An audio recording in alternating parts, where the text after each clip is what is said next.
Thank you for attending today's SBCA webinar, Truss Design Scopes of Work.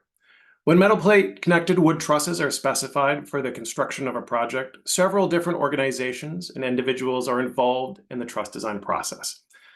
From the building owner and building designer to the truss manufacturer and truss designer. It's important that each party performs their roles and duties as outlined in the applicable building codes and standards. This presentation today is intended for all building designers and will provide insight into how each party's scope of work impacts the other when it comes to truss design and truss performance. Now, this is the fourth in a series of webinars aimed at informing building designers, whether they are architects, engineers, or others in the building design community, on aspects of the component manufacturing industry. The goal of this series is to provide structural component design guidance, as well as provide perspectives on what today's component manufacturing industry is capable of, and explore how our industry can partner with building designers in ways that will make their lives easier and hopefully make them heroes in the eyes of their customers.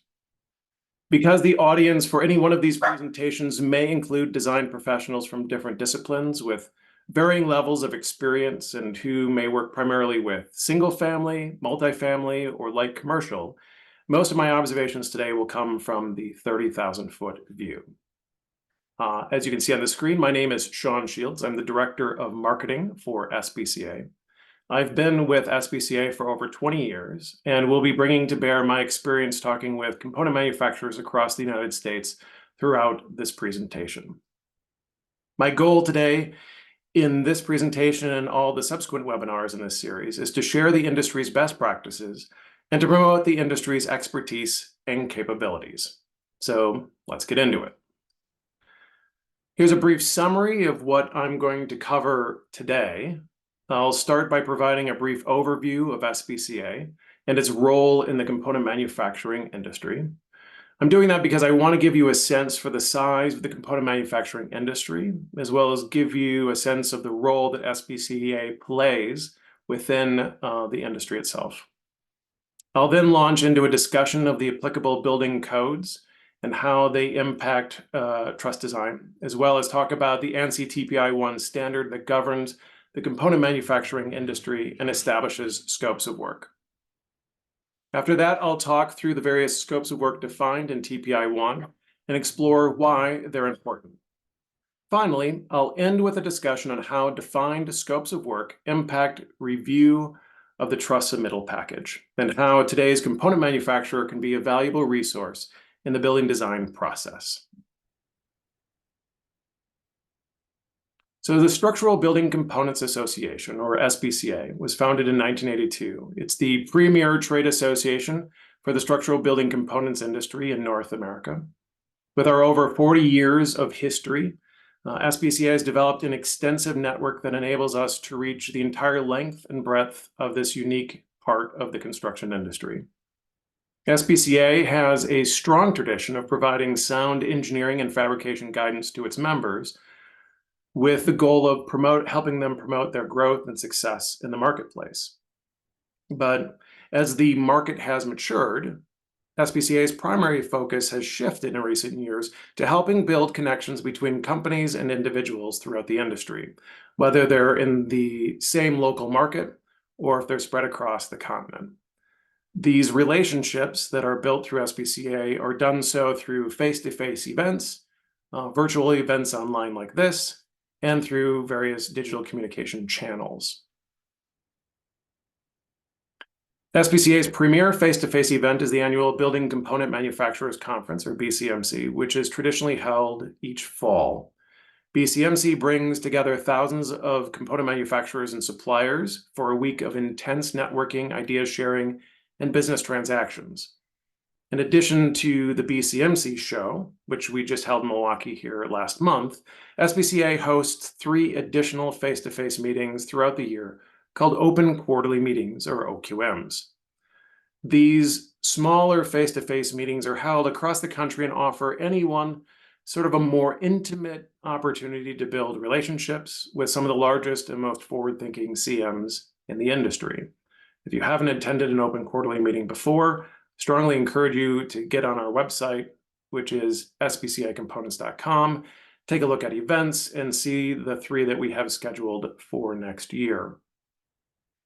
Finally, SBCA has developed an extensive suite of tools and resources for today's manufacturer that range from digital quality management software to an extensive library of online training modules. If you've ever wondered how large the structural building components industry is and where SBCA's members are located, here's a great scatter plot map. It shows the approximately 1,300 component manufacturing facilities located in the United States. Of the dots that you see on that map, 907 of them belong to SBCA member companies.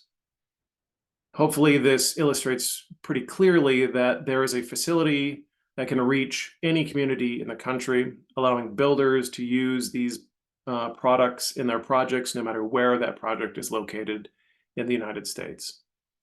To give you a sense for scale, SBCA member facilities sold approximately $9.12 billion in product in 2023, out of an estimated total of $9.31 billion. So most of component manufacturing operations in the United States are under the SBCA umbrella.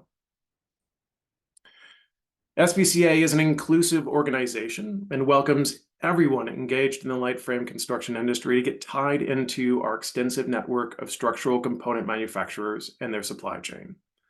There are an infinite number of opportunities for individuals to get involved, meet manufacturers, share ideas, solve problems, receive and offer education, and most importantly, build meaningful business relationships that can transform the way anyone approaches their job and positively alter the trajectory of their business or their career. For more information on SBCA, visit our website at sbcacomponents.com. So when we talk about structural building components, it's important to start with the standard that governs our industry, the ANSI TPI-1 standard. Now, this is a consensus-based standard that's updated on a regular basis. The most recent edition of ANSI TPI-1 is the 2022 edition, which was approved as an American national standard in December of 2022. This standard is, again, consensus-based, and that means that there's a wide variety of individuals who participate in the revision process. It takes several years to finish, and you will have everyone from component manufacturers to truss plate manufacturers. You'll have independent structural engineers. You'll have academics. There really are a lot of stakeholders who participate in this process and weigh in through several iterations of proposed changes to the TPI-1 standard. The goal of each update is to incorporate all the gained knowledge and experience of the industry between the last iteration and the current one. For example, in the latest version of the TPI-1 standard, the 2022 version, there are changes in how truss designers can distribute load between multiple plies of multi-ply truss girders. This change is being made because since the last standard was updated, there's been a lot of structural testing that's been done on multi-ply girders. And it was found that there was indeed some differences in loading between the multiple plies. And so the ANSI TPI-1 standard was updated to reflect those observed changes. The goal is to put that standard out there and to monitor very closely how effective that change mirrors what component manufacturers observe in the field. And there's the possibility that for the next update, that will be further refined based on input and changes in design going forward. This version of the standard will be incorporated by reference into the 2027 model codes. That model code update process is starting in December of this year. The 2027 model codes will then go into effect in a local jurisdiction once they adopt those codes. For now, most local codes would have a reference to the ANSI TPI 1 2014 standard. That being said, there is nothing stopping a component manufacturer today from taking advantage of the new design criteria contained in the 2022 standard. This is most easily done by the truss designer through the proprietary software they have at their disposal to do truss design. It's largely a matter of checking a box or applying the new standard or choosing different design criteria, which this is a little bit of foreshadowing, is one of the responsibilities of the truss manufacturer. So where does the TPI 1 standard fit in the building code? Where is it specifically referenced? Under the International Building Code, the IBC, individual truss design drawings are reviewed and approved by a registered design professional and sealed where required by the truss designer. This is harmonious language with the TPI 1 standard, and we'll talk about the impacts that this has on scopes of work in just a little bit. In the same section of the code, section 2303.4.6, TPI 1 is specifically referenced as the governing standard for the design, manufacture, and quality assurance of structural components. So that's the IBC. In the IRC, the requirements are a little less stringent. However, the design and manufacture of structural components is still controlled through specific reference by the TPI 1 standard. Truss design drawings are still prepared for every component, but whether they're signed and sealed by a registered design professional is left up to the individual jurisdictions.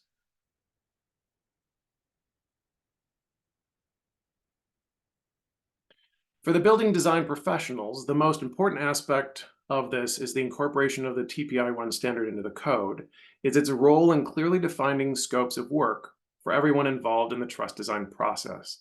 Specifically, Chapter 2 of TPI 1 defines the responsibilities of all the parties, including the building owner, the contractor, the building designer, the truss manufacturer, and the truss designer. And we'll spend the next few minutes walking through each, or at least most of those definitions under the TPI 1 standard. So for the building designer, the building designer is defined as a registered design professional, i.e. an architect or engineer, and the individual who is responsible for the design of the building's structural systems. And they must understand how the vertical and lateral loads are being resolved within that system. So why does TPI 1 define a building designer with this, particularly with this bold italics language on the screen?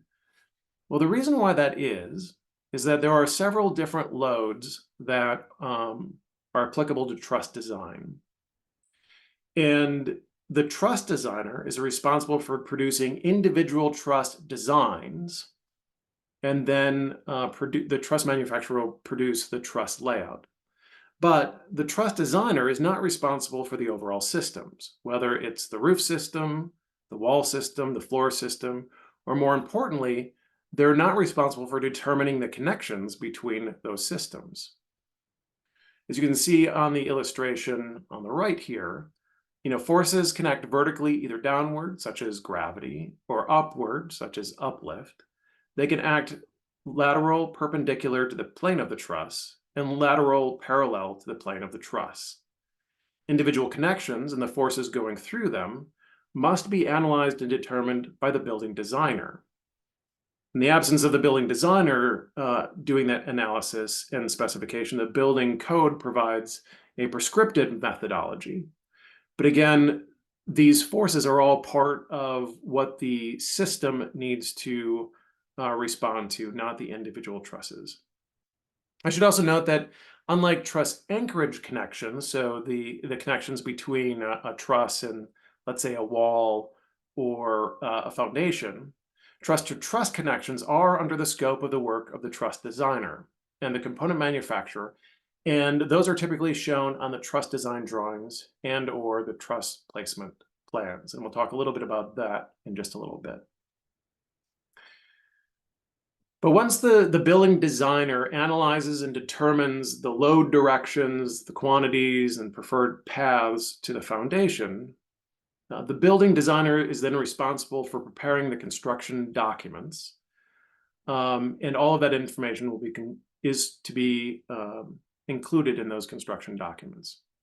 Per the TPI-1 standard, those documents need to provide sufficient information, including things like required spans and all loading information for the truss manufacturer and truss designer.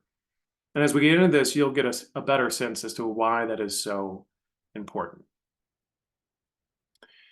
When critical information is missing from the construction documents, the truss manufacturer needs to submit a request for information, or RFI. The issue is the RFI process is fraught with miscommunication. It can lead to lengthy delays and/or uninformed decisions that impact the design of the trusses in a detrimental way. At best, this is an inefficient process. At worst, it leads to installation or structural performance issues in the field, and that can lead to project delays and/or costly repairs. One of the most important reasons for this adherence to the scopes of work is that if the building designer is tending to putting all the relevant information into the construction documents on the front hand, the RFI process can be avoided, and these inefficiencies and problems in the field are more likely avoided. Finally, the building designer is given responsibility under the TPI-1 standard to review the truss submittal package. And they do this to ensure that it's compatible with their building design. This includes a review of the truss designs and the truss design criteria that's used by the truss designer. They also review the truss-to-truss connections, girder truss locations, and if there are any truss web reinforcements, and restraint and/or permanent truss bracing. Now, all of these items have a significant impact on the structural performance of the building.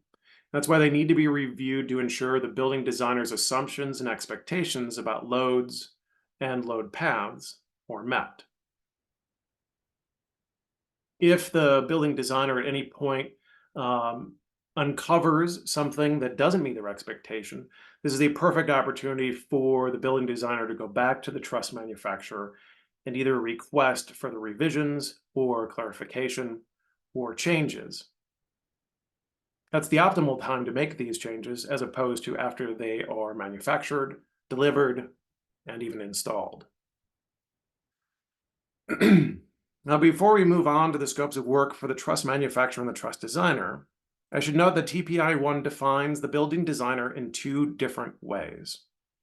For structures that require a registered design professional, which is typically the IBC and any local jurisdiction that has amended the IRC in such a way to require a registered design professional, the building designer is defined as the registered design professional who contracts with the building owner for the design of the building structural system and/or who is responsible for the preparation of the construction documents.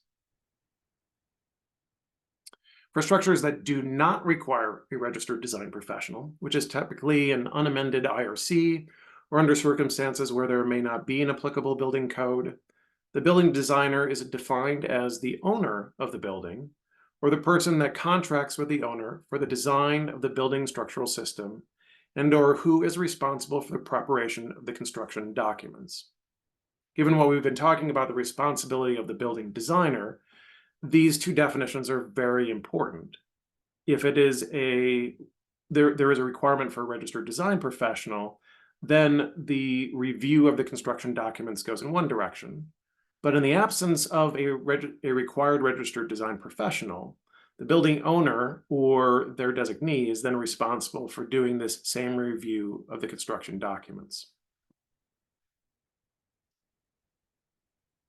So under the TPI-1 standard, the defined scope of work for the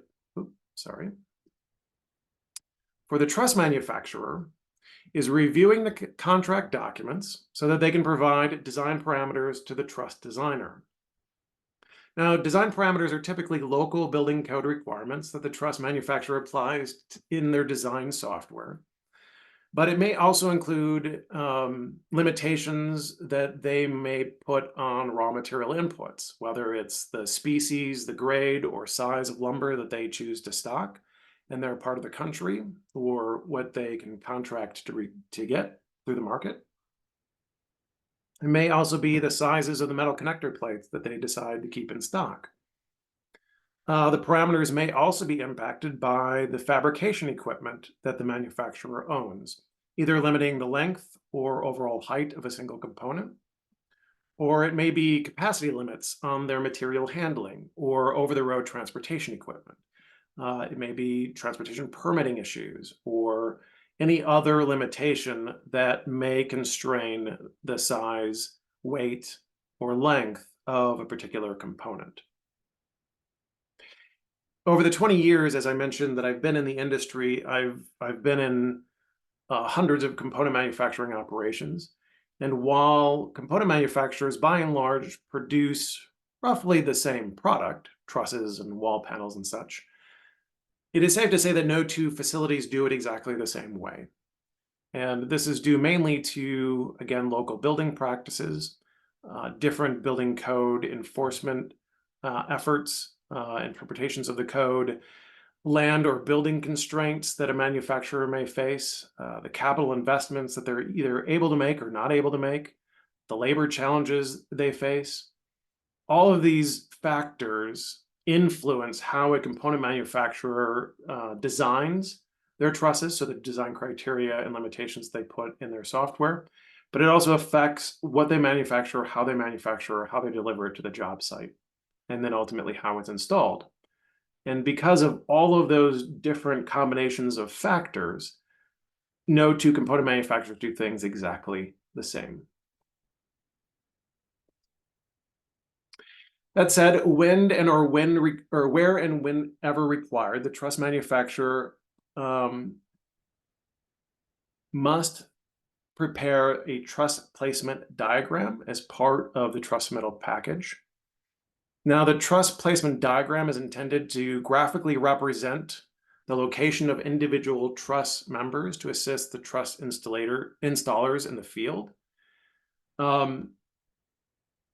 Beyond the placement of the individual trusses within the system, the truss placement diagram may also contain important information for installers, such as specified hangers and their intended locations. This is a replication of information contained on the individual truss design drawings, but because that information can often be overlooked or misinterpreted by installers, most truss manufacturers today will include that information on the truss placement diagram as well, for ease and to reduce confusion. So they've created the individual truss design drawings. They've created the truss placement diagram.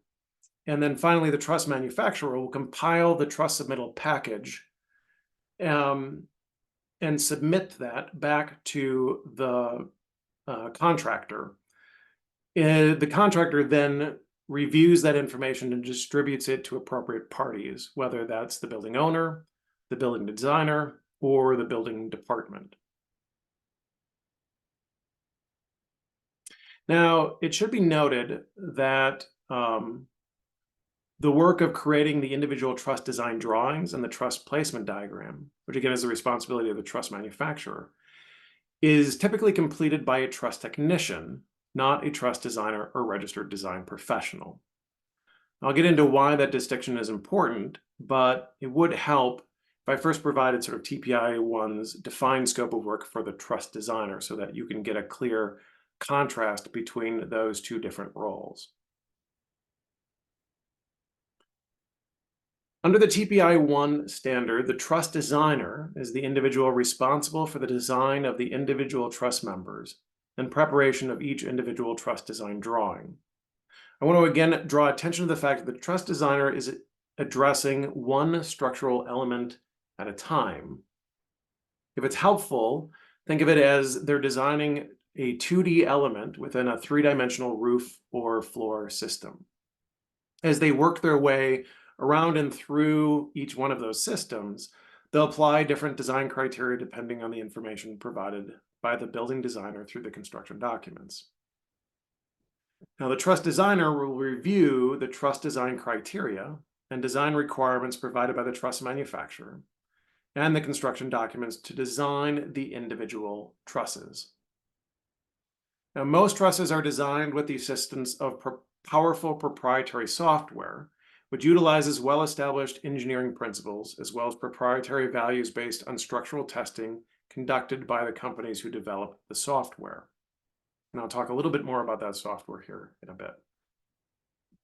But suffice it to say that, as I mentioned, the truss manufacturer typically employs not truss designers, but truss technicians. These are not registered design professionals. The truss technicians input the data from the construction documents, apply any additional design criteria, and output the individual truss design drawings. As we talked about, depending on the code, for buildings that require a registered design professional, the truss manufacturer will then have the truss design drawings reviewed and sealed by a truss designer prior to their inclusion in the truss submittal package. Now, if the truss manufacturer's primary business is typically one that requires them to use a registered design professional, they'll likely have one on their payroll, in which case this review process is pretty straightforward. However, in many cases, the truss manufacturer is more likely to use the services of a third-party registered design professional, whether that's an outside independent engineering firm, or as is more often the case, they work with the company that provides them their design software, who has a number of registered design professionals on staff and provide this review of individual truss design drawings.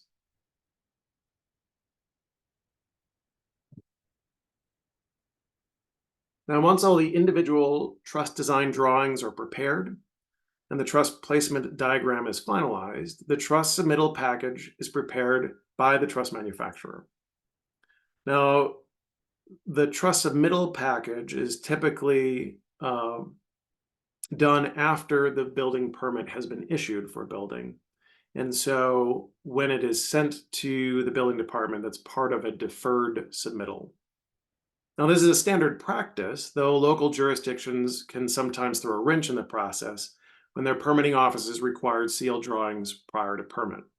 I've certainly had many conversations with building departments across the country where those building departments have required sealed truss design drawings when the permits are being applied for. In some cases, when you're talking about, let's say, production builders, they may have a set of building plans that they're building over and over and over again. And so they can have completed projects with sealed drawings that they submit over and over again for permits for other subdivisions. And that can work because not much is changing. But by and large, for the most part, requiring sealed truss design drawings at the time of permit really upends the typical process of what we're talking about here when you're talking about individual scopes of work and how the process takes place. And that's why it's part of the deferred submittal process. I just want to talk a little bit more, talking about local jurisdictions and sometimes the requirements. And the truss placement diagram is intended only to graphically represent the location of individual truss members. And this document originally was created to assist with truss installers in the field. One way to think about it is it's a summary document that graphically shows the result of the individual truss design drawings. It doesn't really include any new information. As a consequence, it is not an engineered document. That being said, it really hasn't stopped many local jurisdictions and even building design professionals from requesting or requiring that truss placement diagrams be sealed by a registered design professional.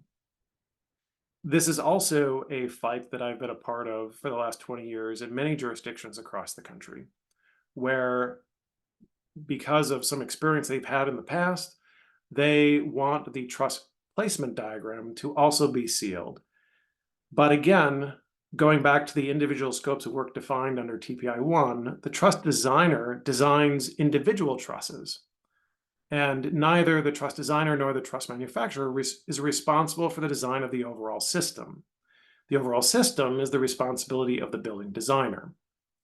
So the problem there is that many times these jurisdictions are thinking of the truss placement drawing as a document that shows the performance of the overall system. But that's not what a truss placement diagram is. Again, this is a argument and a fight that SBCA is come alongside component manufacturers all across the country to help them better understand this differentiation and why truss placement diagrams should not be sealed.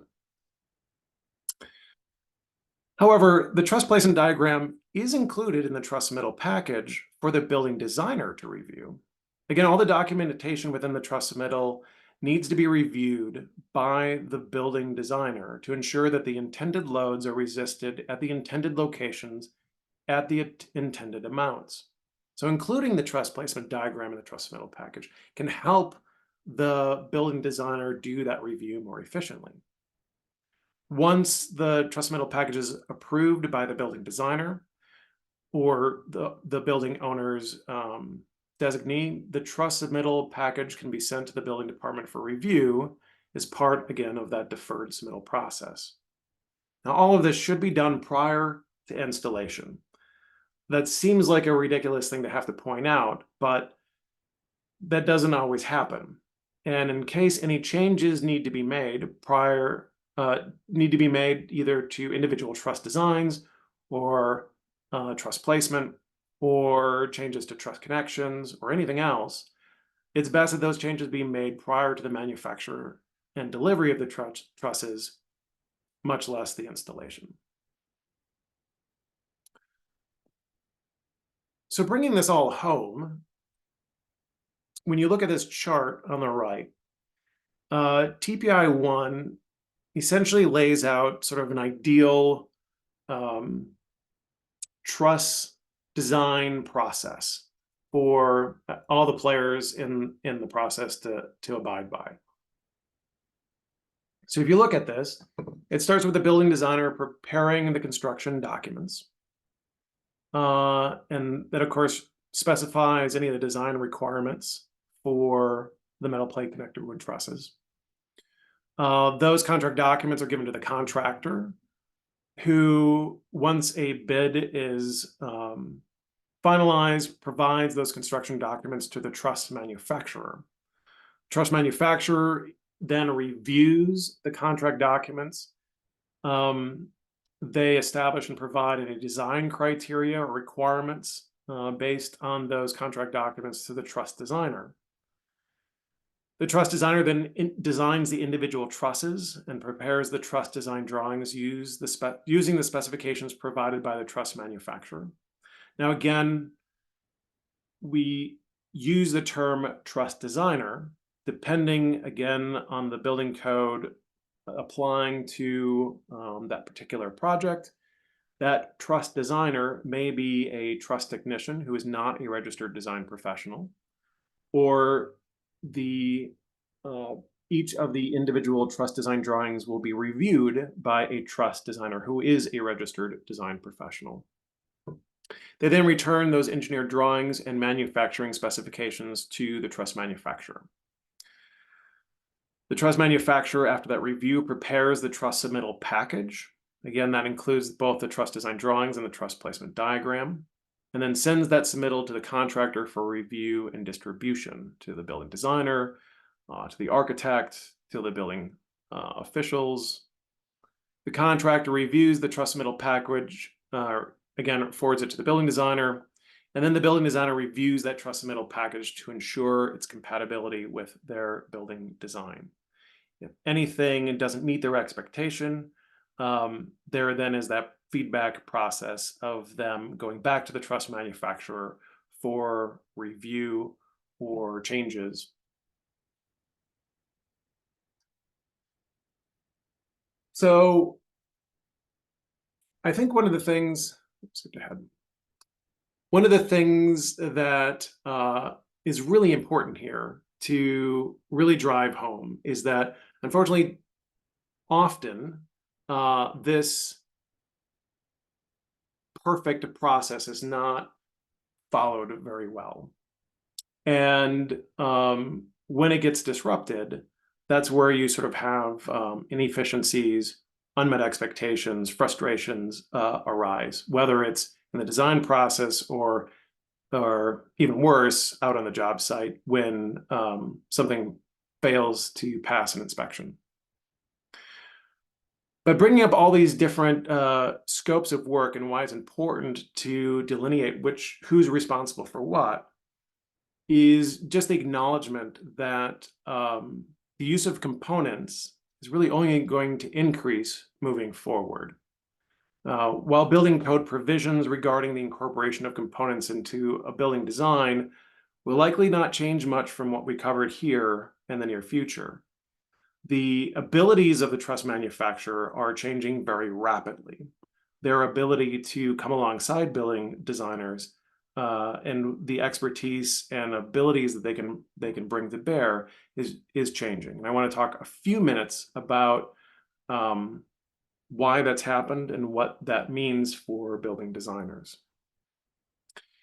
And a big thing to focus on here is that really in the last just 3 to 5 years, there has been a really heavy investment in research and development that's gone into various aspects of the component manufacturing operations. So component manufacturers have really seen significant improvement in production quality and capacity. And a lot of that comes down to advancements in automated material handling, into the capabilities of linear saws, into automated jigging systems, laser guided systems that help speed the process of laying out individual trusses, automated nail bridges, robotics, just significant advancements in most of these fabrication equipment areas that are much better at taking the precise truss designs and turning them into a reality. There's no measuring boards in a component manufacturing operation anymore. The saws take that data directly from the truss design drawings and make each cut perfect. The angle is perfect, the length is perfect. And so if you watch a roof truss, for example, going together on a modern gantry table in the manufacturing space, everything fits together very snugly. And essentially what that leads to is greater efficiency, greater performance, greater quality. Now, why has there been so much investment in the industry? Offsite construction didn't become a sexy jargon term overnight. One of the things that I've observed is I started attending the National Association of Home Builders IBS show, International Builders Show, about 15 years ago.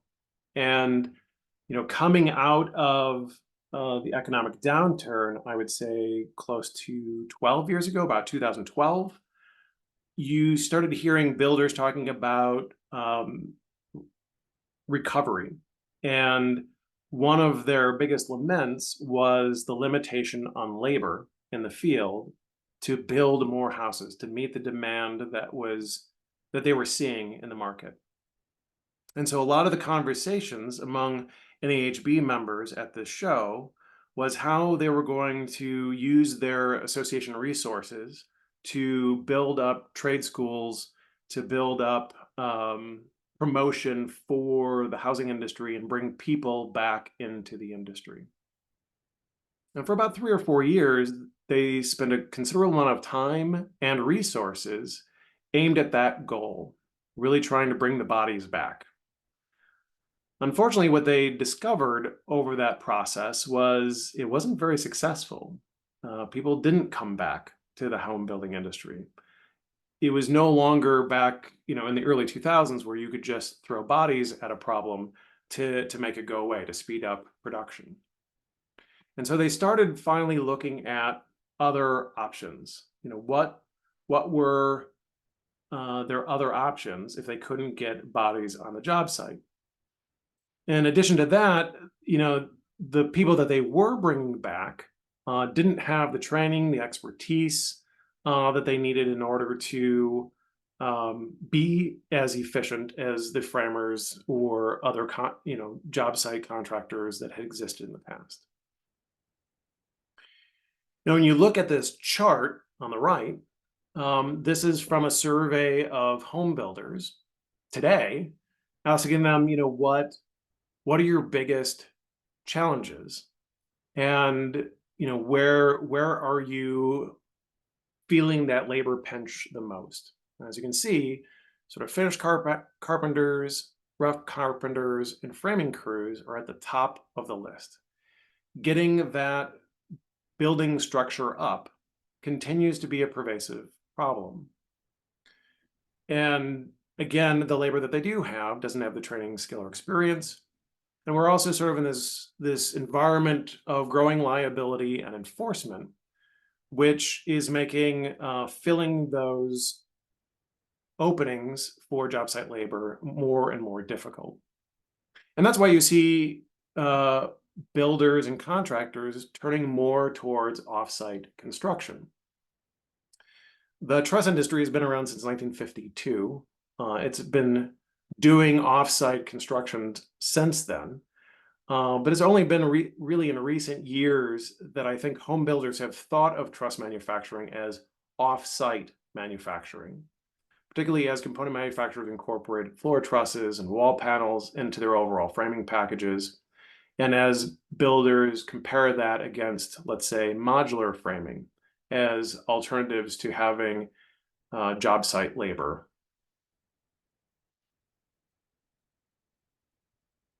Another reason why there's a shift just beyond the labor shortage is that builders and developers are looking for greater certainty when it comes to controlling their costs, when it comes to maintaining or reducing construction schedules. They're looking for options that are less susceptible to disruption, whether it's from a fragile supply chain or whether it's, again, from labor shortages or material shortages. Builders also want to address this changing labor pool. And so all of these factors are sort of aligning together to really be in the wheelhouse of what the component manufacturer can provide to the builder today. Beyond all of that, we've done a number of framing studies. And so, from an outreach perspective, component manufacturers have put a lot more effort into selling their existing customers, new customers, on the additional benefits and products that they can bring to bear to solve a builder's problems, whether it's finishing a project, doing the same framing task, but using less material, providing longer spans so you have more wide open floor plans, providing products that are easier to source, easier to erect. In the end, because of efficiencies and because of all these other factors, it can lower overall cost, and it can even reduce cycle times, again, allowing builders to do more with less. So to conclude, when you look at this scatter plot again of 1,300 component manufacturing facilities across the United States, and you factor in all of the reasons why builders and contractors are more open to the products and services that a component manufacturer can provide, and they realize that there's one or multiple manufacturers that can bring their products and services to bear on the project they're trying to get done, there is great alignment there, and there is a lot of potential for growth. So for building designers who may not have worked a lot with structural components or with component manufacturers directly, this is a little bit of a shot across the bow as a reminder of they're only going to become more prolific and more accomplished and involved in more projects as we go forward. And one thing I want to just focus on real quick, if you commit this map to memory, and then you look at this map shows sort of roof truss market share state by state. And the dark green, the darker the green, the more market share trusses command. Anywhere from close to 100% down into at least the high 70s. And that's most of the United States. Overall, nationally, trusses command about 70% market share. And that's really brought down by the number of housing starts that occur in a state like Texas. But in Texas, there isn't a great deal of roof trusses that are used, at least as far as a percentage. So a great number of builders are familiar with roof trusses, at least. And when you look at some of the most recent builder sentiment surveys, and you ask builders about roof trusses and ask them, over the next 5 years, you're going to use them about the same, less, more. 2/3 of them say, yep, we're going to just continue using them about the same of what we've been using before. But 20% of builders say that they plan on using roof trusses more than they have in the past. So that's a significant jump, potentially over the next 5 years on a very mature product in the marketplace. But what about wood walls, for example? That's the exact opposite end of the spectrum, but again, as a product that a component manufacturer can bring to any project. 92% of walls in the US right now are built on site, where only 6% are panelized in a manufacturing space. So that's huge market share growth potential for a component manufacturer. When you look at the sentiment, again, 60% say, yeah, we don't plan on using them. We're not using them now. We're not planning on using them. 21% say, yeah, we're using them now, and we'll probably continue to use them about the same amount as in the past. And 12% say that they're going to use them more. So again, there's a potential for a little bit of growth there. One of the other things, and I'll end in this space, is, I mentioned with the scopes of work of, the truss manufacturer, the truss designer, the truss technician. It really hinges on the power of this proprietary software that this industry uses day in and day out to design individual truss designs. The providers of that proprietary design software are the same companies that provide the connector plates. They produce the connector plates and then provide software that goes along with them. I bring that up because, for most of the history of this industry, those companies have thought of themselves as truss plate manufacturers. But when you really look at where their growth is and the value that they're bringing to today's market, they've really become more software developers. There's also been a great deal of consolidation. And so now there's essentially 4 companies currently that are producing metal plates and the proprietary design software that goes along with them. There's MyTech, which is a Berkshire Hathaway company, Alpine, which is an ITW company, Simpson Strong-Tie, and Eagle Metal Products. Again, this is important to point out because as they have poured more and more resources into their truss design software, their business model focus has changed a little bit. And this has led to them participating in a lot of mergers and acquisition activity on the software side of things. There's been, just in recent years, a lot of incorporation of multiple software platforms into the design software. It's really increased a component manufacturer's ability to take plans and pull all the salient information out of those plans, so to read the plans. There's also additional powerful pieces of software that come alongside their traditional truss design software to help them with overall building design. There's also software that helps them incorporate their individual truss design drawing software designs into 3D modeling and to participate in building information modeling sessions, particularly on large contracts. Obviously, there's component design, but there's also better integration with the advanced equipment that's out there.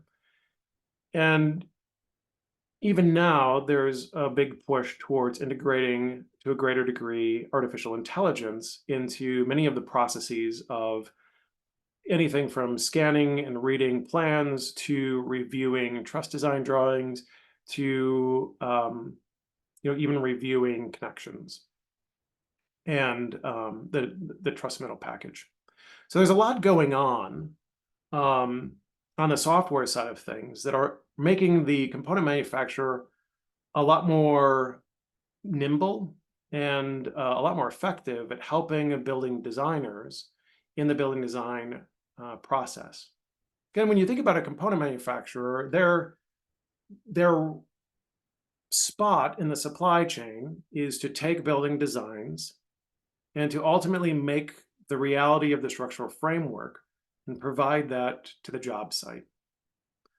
And because they touch both ends of that spectrum, they know a lot about how buildings go together.